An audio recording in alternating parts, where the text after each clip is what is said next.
여러분 혹시 지난 인생을 이렇게 돌이켜 볼 때, 이거는 진짜 기회였는데, 이렇게 후회하는 적 있으세요? 그런 경우, 조그만데 벌써부터 이렇게 후회하는 우리 큰아들이 벌써 8살밖에 안 됐는데 그런 때가 있었군요. 이따 끝나고 아빠랑 얘기 좀 하자고, 언제가 그랬는지. 혹은, 여러분 정말 내가 그때에 이러면 안 됐는데, 내가 왜 그랬을까 후회하는 때는 언제인가요? 언제예요? 우리가 어떤 때, 그 때를 안다라는 것은 인생에 있어서 참 중요한 것 같아요. 하나님의 때, 훈련되어야 할 때, 또 성공을 잡아야 할 때, 기회를 잡아야 할 때, 우리에게는 정말 수많은 이 때라는 기회가 있어요. 그런데 그 기회가 왔을 때 갈피를 잡지 못하고 막 우왕좌왕하다 보면은요, 이도 저도 모르고 다 놓치기 마련입니다. 후회가 많이 생기게 되겠죠. 그렇게 중요한 때에 지혜 있게 대처하지 못하면 어쩌면 평생을 후회할 그 때가 있을 수도 있어요. 오늘 하나님께서는 이 북이스라엘이 심판을 피할 수 있는 그 때에 대해서 선포하고 있습니다. 심판 피하라고 계속해서 회개를 요청하시는 거잖아요. 하나님의 선지자 호세아를 통해. 12절 보세요. 너희가 자기를 위하여 공의를 심고 인애를 거두라. 너희가 묵은 땅을 기경하라. 지금이 곧 여호와를 찾을 때니. 마침내 여호와께서 오사 공의를 비처럼 너희에게 내리시리라. 아멘. 어떤 표현이 중요할까요? 지금이 곧 여호와를 찾을 때니. 그동안 하나님 앞에서 죄악을 일삼았던 모든 때로부터 이 북이스라엘 보고 돌아오라는 거예요. 지금이 바로 여호와를 찾을 때라는 것입니다. 죄 가운데서 잃어버린 그 여호와, 상실된 대로 살아가는 그 순간으로부터 돌아오라는 거예요. 그게 바로 지금이라는 것입니다. 어떻게요? 그동안 우상 섬기고 음행하느라고 철저히 망가지고 메말라버린 그들의 마음밭을 새롭게 기경하라는 것입니다. 말씀의 씨앗이 잘 뿌려져서 열매를 맺을 수 있도록 다시 기경하라는 거예요. 이 마음밭을. 그렇게 준비가 되면 어떻게 하시겠대요? 하나님의 그때에 하나님의 공의가 이스라엘 가운데 은혜의 담비로 촉촉히 내릴 때가 온다라는 것입니다. 여러분 참 신기한 것 같아요. 이 LA나 이 가뭄이 참 많이 일어나는 지역에 정말 많은 물을 인위적으로 아무리 뿌려도요, 그게 채워지지가 않더라고요. 그런데요, 우리 눈으로 볼 때 별거 아닌 것 같은 단비가 그냥 조금 내리기만 해도요, 이게 해갈이 돼요. 그게 하나님의 은혜의 단비인 거예요. 이것저것 잴 필요 없이 바로 지금이 여호와를 찾을 때다. 오늘 호세아가 그 이야기를 하고 있어요. 과거의 우상을 섬기는 죄로부터 돌이킬 절호의 찬스, 그게 지금이라는 거예요. 그동안 너희들이 의지해왔던 다른 민족의 힘, 너희의 어떤 국력, 병력 이런 게 아니라 하나님을 의지하라는 거예요. 돌이키라는 거예요. 유일한 구원자이시자 심판주 되시는 하나님을 찾을 때가 바로 지금이다 라고 선포하고 있습니다. 여러분 잠자리 들기 전에 어떤 생각하면서 주무세요? 보통 잠자리 들 때? 좋은 꿈 꾼다 이렇게 하고. 너무 대답 많이 하지 마세요. 다른 사람들도 기회를 받아야지. 여러분 보통 무슨 생각을 하면서 잠자리에 드세요? 때때로는 우리는 그 하루를 돌아보면서 내가 왜 이렇게 했지 후회를 할 때가 있어요. 저는 종종 어떠냐면 주일 예배 말씀 마치고 혹은 수요 예배 어떤 말씀 끝나고 집에 가서 잠자리에 딱 누웠을 때 내가 설교할 때 이 실수했다. 이게 한번 딱 꽂히면은 너무 힘든 거예요. 뭐 예를 들어서 전에 수요 예배 설교할 때 이 북이스라엘의 수도를 사마리아라고 말을 해야 되는데 제가 예루살렘이라고 말을 했더라고요. 설교 나중에 영상을 보니까 이 얼마나 한탄이 되든지 아이고 내가 어떻게 이런 실수를 했냐. 원고에 없는 얘기 갑자기 하다 보면 그렇게 삥 얘기 나올 때가 있어요. 여러분들 제가 그래요. 너그럽게 용서해 주십시오. 종종 그럴 때가 있어요. 하루를 돌아보면서 그렇게 후회스러웠던 순간을 되새기다가 잠이 들 때가 있어요. 그럼 꼭 희한하게 그 꿈꾸죠. 내가 왜 이 말을 했지? 막 괴로워하는 적이 있어요. 그런데 우리가 어떤 그 하루의 일을 후회하게 될 때 그 괴로워하는 것으로만 끝나면 별로 큰 의미가 없어요. 우리가 심각하게 한번 생각해 봐야 될 것이 만약에 그 잠자리로 들어가는 순간이 내 인생의 마지막이라면 여러분들은 어떻게 하시겠어요? 앞으로 시간이 많이 주어졌다 생각하고 잠자리에 들기 전에 이렇게 고민만 하다가 혹시 내가 죄를 지은 것에 대해서 생각만 하다가 잠이 들었는데 그게 인생의 마지막이라면 어떻게 하시겠어요? 주변에 죄 지은 것들을 다 묵혀두고 있는데 그 상태에서 죽음을 맞이하게 된다면 얼마나 주님을 만나 뵙게 됐을 때 수치스러울까 싶어요. 12절 말씀 우리가 조금 생동감을 살려서 세 번역으로 한번 보겠습니다. 다시 읽어볼게요. 시작. 정의를 뿌리고 사랑의 열매를 거두어라. 지금은 너희가 주를 찾을 때이다. 묵은 땅을 갈아엎어라. 나 주가 너희에게 가서 정의를 비처럼 내려주겠다. 그래요. 사실 이 비유의 선포는요. 호세아가 당시가 농경사회였잖아요. 그 농경사회를 빗대서 이 회개가 얼마나 지금 긴박한가. 얼마나 절체절명의 시기에 지금 이 북이스라엘이 놓여 있는가.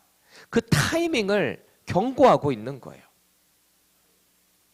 북이스라엘이 긴박한 때 해야 할 두 가지 일들이 있다는 거예요. 오늘 본문 가운데 그것을 이야기하는데 첫 번째 뭘 해야 되냐? 공의를 심고 인애를 거두라는 거예요. 다시요. 공의를 심고 인애를 거두라. 그런데 우리가 주목해야 될 것이요. 누구를 위해서 하래요? 자기를 위해. 누군가를 위해서가 아니라 일단 자기를 위해 공의를 심고 인애를 거둬라. 그럽니다. 여기서 말하는 정의, 이 공의가 뭐냐면 세상 가운데 나타나는 어떤 justice를 이야기하고 있는 거예요. 정의. 누가 봐도 공의로운 그 삶 말이죠. 또 여기서 말하는 인애라는 것은요. 세상 가운데 하나님의 그 사랑에 대한 열매를 맺으라는 거예요. 이 인애라는 게 히브리어 우리 너무 많이 들었잖아요. 헤세드라고 하는 단어라고 봤을 때 이 헤세드라는 것은요. 하나님의 말씀 위에 서 있는 어떤 신실한 변함없는 견고한 하나님의 그 언약에 기반한 흔들림 없는 사랑이 인애 헤세드예요. 단순히 우리가 느끼는 어떤 감정적인 사랑의 느낌을 훨씬 초월하는 초자연적인 어떤 능력의 사랑이 바로 헤세드, 인애입니다. 하나님의 인애라는 거예요. 우리가 그 하나님의 인애를 조금이라도 닮아가려고 공의를 세상 가운데 그렇게 나타나게 될 때 하나님이 기뻐하신다는 거예요. 그리고 그 하나님의 크신 인애를 베풀어 주신다라는 것입니다. 이 모든 게 누구를 위한 거래요? 바로 북이스라엘. 너희들을 위한 거래요. 그러니까 너희들을 위해서 그 공의를 심고 인애를 거두라는 거예요. 그 인애가 결국 누구로부터 오는 거예요? 하나님께서 그 인애를 너희들에게 촉촉한 담비와 같이 내려주실 것이다. 그렇게 하기 위해서 해야 될 일이 뭐예요? 공의. 하나님의 공의. 단순히 어떤 법적인 세상적인 사회적인 것이 아니라 하나님의 법에 의거한 공의를 행하라라는 것입니다. 두 번째 해야 될 일이 뭐냐? 묵은 땅을 기경해야 된다라는 것입니다. 묵은 땅. 여러분 씨를 뿌리기 전에 겨울 내내 딱딱해진 땅은요. 그 위에 바로 씨를 뿌릴 수가 없어요. 오랜 시간 동안 묵어버린 땅을 어떻게 해야 돼요? 씨를 뿌리기 전에 갈아 엎어야 되는 거예요. 갈아서 엎어서 기경을 새로 하는 거죠. 마치 이것과 똑같은 거예요. 영적인 부분도 과거의 죄 가운데 있었던 우리의 마음을 새롭게 하나님의 은혜를 받으려면요, 이 마음을 새롭게 기경을 해야 되는 거예요. 우리의 마음밭을. 그러니까 예수님께서도 씨 뿌리는 자의 비유를 통해서 하신 말씀의 핵심이 뭐죠? 그 씨가 뭐죠? 씨드가 뭐예요? 하나님의 말씀이 뿌려지는 거예요. 언제나 뿌려져요. 근데 우리의 마음밭이 이렇게 딱딱하게 굳어 있고 양심이 이렇게 메말라 있고 하나님의 말씀이 들어가서 살아서 운동력 있게 우리의 죄를 터치하시고 찔림을 주시고 그럴 때 반응을 해야 되는데 마음이 굳어 있으면, 양심이 굳어 있으면요, 거기에 반응을 못 하는 거예요. 그래서 이 묵어캐캐져 버린 이 마음밭을 새롭게 갈아 엎어야 하는 것입니다. 죄된 마음으로부터 돌이키고 하나님 앞에 회개로 나아가고 그 가운데 부어주실 하나님의 은혜를 기대하면서 우리의 마음을 기경하는 거죠. 그렇게 하면 어떻게 된대요? 여호와께서 오셔서 공의를 비처럼 그들에게 내리신다라는 것입니다. 제가 오늘 원래 결단 찬양을 우리 함께 기도해 그거 하려다가 아까 배운 찬양 또 하려고 그래요. 이따 결단 찬양은 마침내 주 오셔서 은혜의 빗줄기 우리 가운데 내리도록. 그러니까 우리의 마음밭이 준비가 되고 나면요, 하나님께서 마침내 우리의 마음밭에 하나님의 거룩한 영이신 성령님께서 우리를 주관하시는 거예요. 우리가 죄 가운데 자꾸만 이렇게 흔들릴 때 하나님의 뜻이 아닌 자꾸 나의 생각으로 나의 경험으로 내가 당장 눈앞에 보이는 뭔가를 쫓으려고 할 때 그 마음을 돌이키고 하나님의 그 길을 따르려고 하나님을 신뢰하고 하나님의 공의를 삶 속에서 살아내려고 노력하고 그럴 때 하나님께서 은혜를 우리에게 부어주시는 거예요. 호세아서를 연구하다 보면 이스라엘 죄에 대한 심판의 경고가 얼마나 많이 나와요. 호세아뿐만이에요. 이 선지서에 나오는 모든 그 선지자들의 선포되는 내용이 다 뭐예요? 회개하라는 거잖아요. 죄악을 지적하고 회개하고 돌이키고 여호와께로 와라. 그러면 긍휼을 베풀어 주신다. 회복시켜 주신다. 이게 메시지잖아요. 심판의 경고가 얼마나 많이 나오는지 몰라요. 그렇기 때문에 하나님의 심판이 딱 임하게 되면은 그 누구도 하나님 저 몰랐는데요. 저 그런 경고 들은 적 없는데요. 핑계 댈 수가 없는 거예요. 왜 학창시절에 이럴 때 있죠. 선생님이 숙제를 내주셨는데 일부러 안 해놓고 가서 선생님 저 숙제요라고 한 기억이 없는데요. 이런 적 있으세요 혹시? 이스라엘의 죄 가운데 오랜 시간 동안 인내하셨어요. 하나님은요. 선지자를 보내서 얼마나 경고하셨는지 몰라요. 그래서 이스라엘에게는요, 익스큐즈가 없어요. 갑자기 들어닥친 심판이 아니라는 것입니다. 13절 보세요. 너희는 악을 밭갈아 죄를 거두고 거짓 열매를 먹었나니 이는 내가 내 길과 내 용사의 많음을 의뢰하였습니다. 딱 저 문장만 봐도 바로 와닿죠. 이들이 무슨 죄를 지었는지. 이들이 망할 수밖에 없는 이유가 뭐예요? 경작을 위해서 묵은 밭을 갈기는 갈았대요. 대충 어떻게 갈기는 갈았는데 그곳에 뭘 심은 거예요? 악을 심었어요. 죄를 심은 거예요. 그러니까 뭐가 나오겠어요? 악한 것을 심으니까 악한 것으로 나오는 거죠. 악의 열매인 거짓을 먹었다는 거예요. 이 행위는 구체적으로 보면 내 용사의 많음을 의뢰했다라는 것입니다. 내 용사의 많음이 뭐겠어요? 자신들이 보유하고 있는 것, 또한 주변의 강대국을 의지하는 정치적인 것을 통해서 하나님을 떠난 거예요. 하나님을 의지해야 되는데 이스라엘이라는 민족 자체가 사실 독특하잖아요. 국력을 막 강화해서 훈련을 하고 병사들을 많이 만들고 침략하고 정복해서 힘을 세우는 게 아니라 그 자체가 하나님을 의지할 때 하나님께서 승리를 자꾸 선포하셨거든요. 다윗이 가는 곳마다 이기게 가셨던 것처럼 다윗의 그 은혜를 복을 받아가지고 솔로몬이 그대로 하나님의 지혜를 가지고 또 스스로 전쟁을 크게 하지 않아도 다른 나라들이 다 조공을 바쳤던 것처럼 하나님만 신뢰하면 모든 일들이 다 풀려갔는데 이 나라가 약해지다 보니까 점점 하나님을 떠나기 시작했다라는 것입니다. 그래서 자꾸 뻘짓을 하는 거예요. 뻘짓을. 그래서 결국 망하게 된다라는 것입니다. 사실 이건 지금 우리에게도 고스란히 적용되는 거예요. 제가 말 안 해도 아시겠죠. 우리가 지난 주일에 로마서 말씀을 나눴던 것처럼 우리 인생 가운데 인내하면서 그리스도의 열매를 날마다 맺어 가야 하는 거예요. 부족하지만 자꾸 몸부림치며 하나님의 거룩한 그 모습, 우리에게 원하시는 기뻐하시는 그 선을 이루기 위해 날마다 몸부림을 쳐야 해요. 그런데 그때마다 우리의 이기적인 욕심, 교만이 얼마나 우리를 괴롭혀요? 얼마나 우리를 흔들어놔요? 악한 행실이 얼마나 드러나요? 또 우리가 가지고 있는 이 얄팍한 지식, 경험, 혹은 물질, 그걸로 가지고 자꾸 하나님을 떠나려고 하는 우리의 모습들 얼마나 많아요. 여러분, 우리가 깨닫는 즉시 돌이켜야 돼요. 자꾸 우리가 하나님 조금만 더 기회를 주세요. 제가 나중에 돌이킬게요. 요것만 좀 즐기고 돌아갈게요. 하는 순간 늦을 수 있어요. 14절 15절을 말씀은요, 그들이 망할 구체적인 모습을 보여주고 있습니다. 14절 보십시오. 하나님의 그 심판의 때에 백성 중에 요란함이 일어난대요. 요란함. 여기서 요란하다라는 것은 뭔가가 막 깨지는 소리예요. 이거 탁 깨져요. 한번 깨트려 보고 싶은데 그러면 확 깨지는 게 얼마나 요란한지.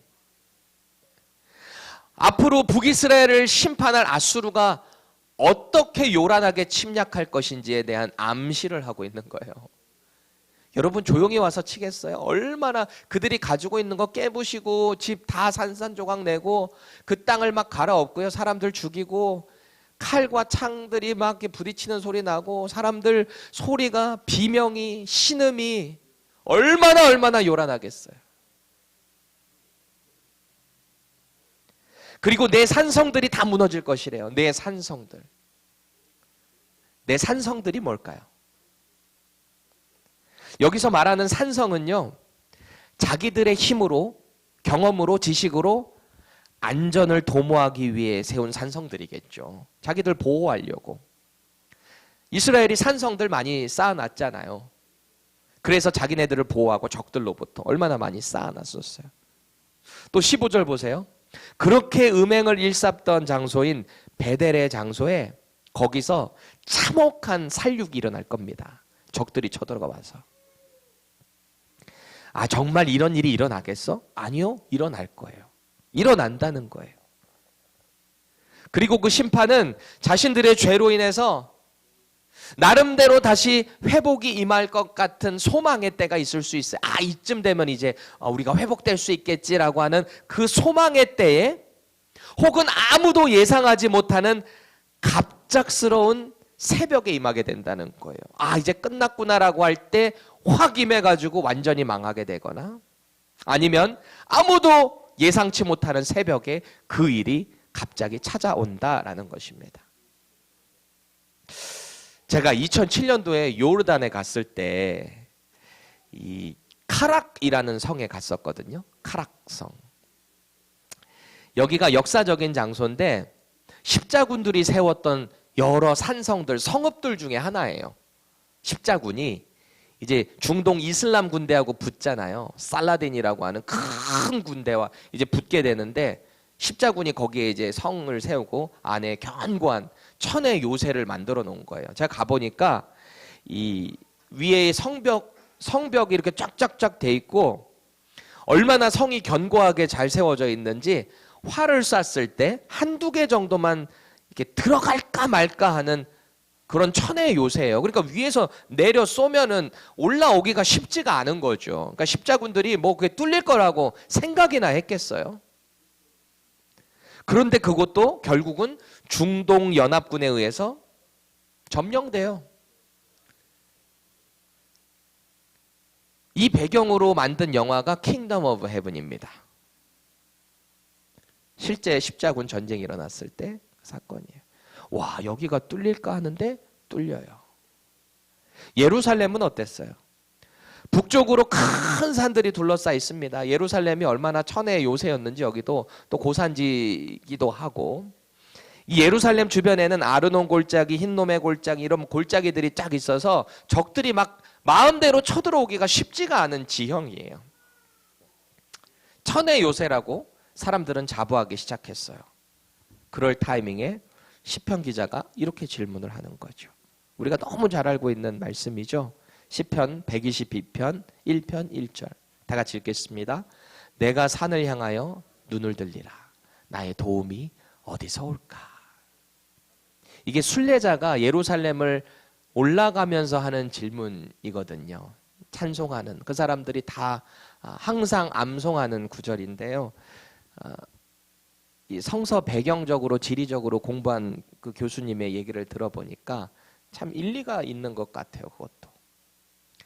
그렇게 예루살렘 산이 천혜의 요새를 자랑하고 우리는 적들로부터 안전하다라고 마음의 안심을 갖고 있을 때 한 시편 기자가 물어보는 거죠. 여러분들, 우리가 이 산들을 향해서 우리를 뒤집어 싸고 있는, 우리를 보호해 주는 것 같은 이 산들을 보면서 우리는 너무 안심하고 있지만 우리를 진정으로 지켜주는 도움은 어디서부터 올까요?